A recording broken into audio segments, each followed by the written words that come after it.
The fact that the British and American politics have been heading in the same direction in recent years towards populism and rancor makes their sudden divergence all the more striking.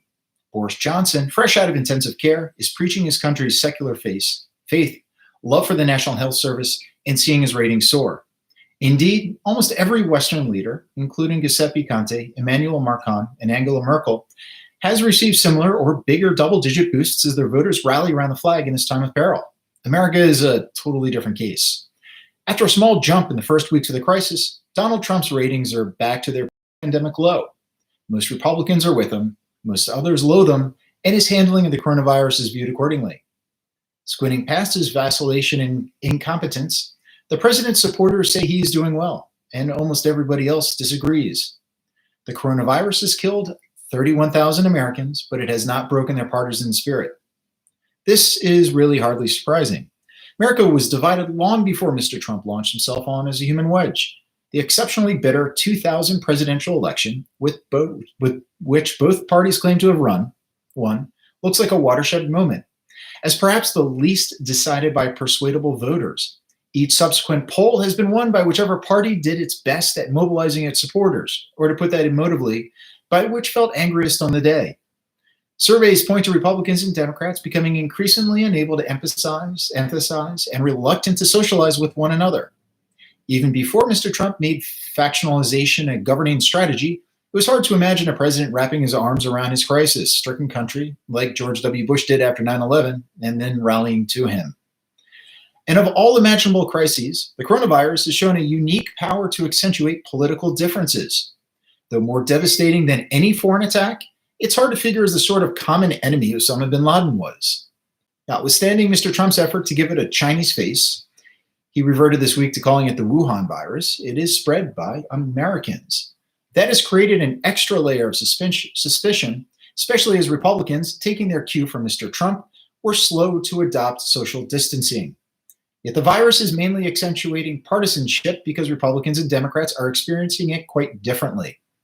At the time of writing, over half of America's 638,000 known infections were in New York and its 3 neighboring states, all solidly Democratic. So is every other major hotspot, including Chicago, Detroit, and New Orleans. Infectious diseases like density, which is one of the most reliable predictors of Democratic support there is. More sparsely populated Republican areas have only seen scattered tragedies, especially in care homes, where almost a quarter of Texas's 391 deaths have occurred. This makes Republicans more receptive than Democrats to Mr. Trump's call for a reopening of the economy, an issue that, by pitting the certain tragedy of 17 million unemployed workers against the likelihood of additional infections, could scarcely be more polarizing. America's greatest political differences were already matters of life and death, and the pandemic has deepened them specifically. For Democrats, it has vindicated their overriding demand for better, cheaper health care. Republican states, including Texas and Ohio, have meanwhile used the lockdown to try to ban abortions, even as cultural warriors like William Barr, the Attorney General, rail against its implications for religious liberty. The best explanation for the recent implacability of American partisanship is that many pre-existing, not necessarily partisan differences that concern race, religion, expertise, and so forth, have become starkly aligned with partisan identity. COVID-19, a disease that disproportionately hurts urban-dwelling non-whites and demands rigorously science-based action, has worked with all the grain of that alignment. Yet these depressing facts are not the whole story. Even as their national politics have taken yet another downwards lurch, Americans are feeling much the same sense of solidarity as lockdown Asians or Europeans. A survey by More in Common, a group that studies polarization, finds that almost half say America is more united than it was before the pandemic. The portion that believes it is very divided has dropped from 62% to 22%.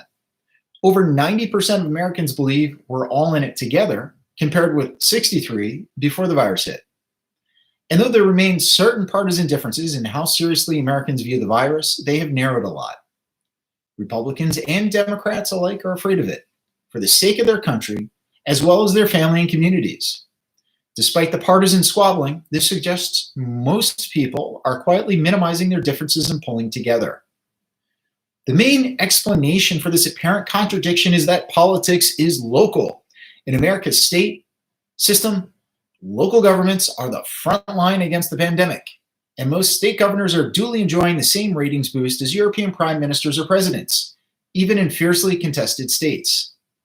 Andy Bashar of Kentucky, a Democrat who was elected by a mere 5,000 votes last November, has an approval rating of 81%.